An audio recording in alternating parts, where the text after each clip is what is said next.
Welcome to Java Forum. Now I am going to show you how to fix ORA-54003 error in Oracle database 12c.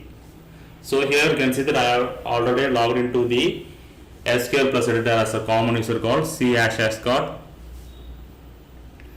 So I am going to create one table called marks, which contains column serial number, max, physics and total. So total is a total of the column max plus physics, which has the data type long. Okay, so let me execute the query. You can see that ORA-54003 specified data type is not supported for a virtual column. So what is the problem here is, here the total column contains a data type long, which is not supported. So I am correcting the data type and re-executing the query.